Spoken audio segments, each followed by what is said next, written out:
On the publishing side, when you make a deal with a publisher, there's going to be a certain split. You may co-own the copyright. The fairly typical deal these days is you co-own the copyright. You, the writer, get 50% of the money as the writer, and the other 50 is divided between the writer and the publisher, what we call a co-publishing deal. So you own the copyright 50-50, but you're a co-publisher, so the net effect is, depending on the other language of the contract, you, the writer, are getting 75% of the money, and the publisher's getting 25% of the money.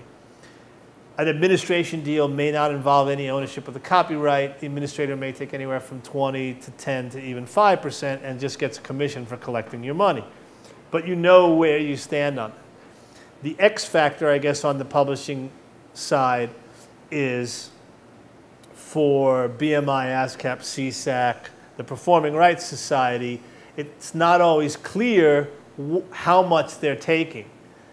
I don't know that there's any way to, for instance, and again, I'm not sure about this, but in talking to people from the various Performing Rights Society, no person has ever been able to tell me how do you calculate, what's the formula for me to verify that my guy got the right amount of money for his songs, and what's your percentage that you get for doing that? I'm sure they know internally, but I have a feeling that it's more of an allotment formula. So it's done with averages and very complicated formulas that are beyond the scope of any one person to understand, probably something in a computer. But again, it's an X factor in terms of, if I had a hit song that had exactly the same amount of performances and I co-wrote it with you, and then we had another song with the same amount of performances that I co-wrote with you, would we make the same amount of money from our Performing Rights Society on song number 1 as song number 2? I mean, how does that work? And if you're with BMI and I'm with ASCAP, do you and I get the same amount of money? Not necessarily. You may get more or I may get more. And we would wonder, well, how does that happen? Because it's the same song.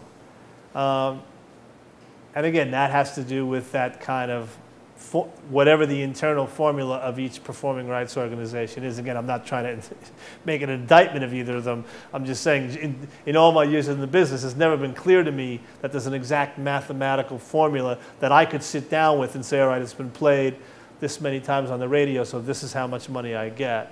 I think with things like BDS and better tracking systems, we may eventually get more transparency, I guess would be the word. But at this point in time, I'm not aware that anyone could tell you as a songwriter how they came to the number that they're paying you exactly. And like I said, the biggest issue has been when some of the Performing Rights Societies I know in the past have said, if your co-writer gets more than you, we'll pay you the difference.